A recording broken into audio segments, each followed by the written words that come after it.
युद्ध कभी भी किसी को सस्ता नहीं पड़ता, फिर चाहे वो पैसों की बात हो या इंसानी जिंदगी की।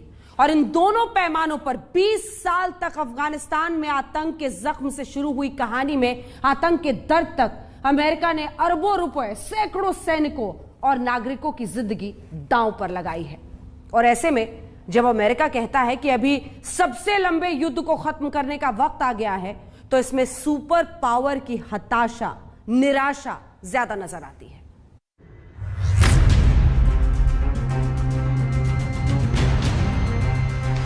अपने घर में हमला करने वाले आतंकी लादेन को अगर घुसकर मारना सुपर पावर अमेरिका की निशानी कही जाएगी, तो अपने सैनिकों की जान लगातार आतंकवादियों के हाथों गंवाना अमेरिका के लिए हमेशा उनके ही मुल्क में जनता के हिसाब से सरकारी नीतियों की बड़ी नाकामयाबी है।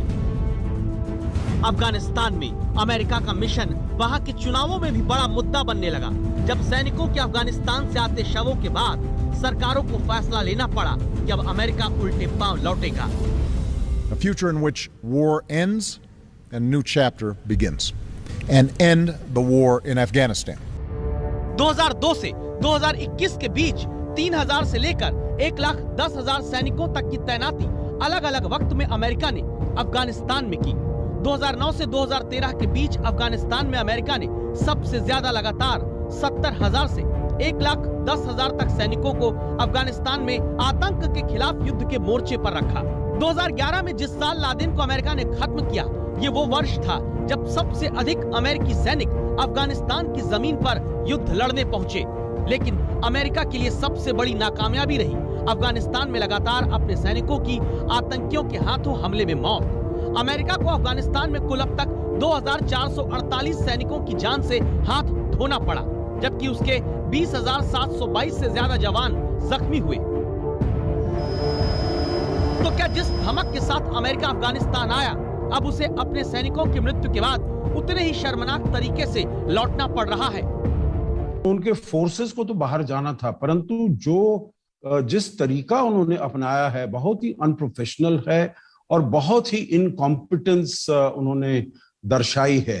तो इससे जो लगता है, जो ये अपनी सुपर पावर का जो खिताब है, जो रुतबा है, उसको उसने काफी हद तक खो दिया है। 2012 में ओबामा के शासनकाल में जो वापसी की बात अफगानिस्तान से शुरू हुई, वो 2018 में ट्रंप के राष्ट्रपति बनने के बाद आगे बढ़ी। 2021 में बाइडेन के राष्ट्रपति रहते 31 अगस्त तक अफगानिस्तान छोड़ देने की तारीख फिक्स हुई।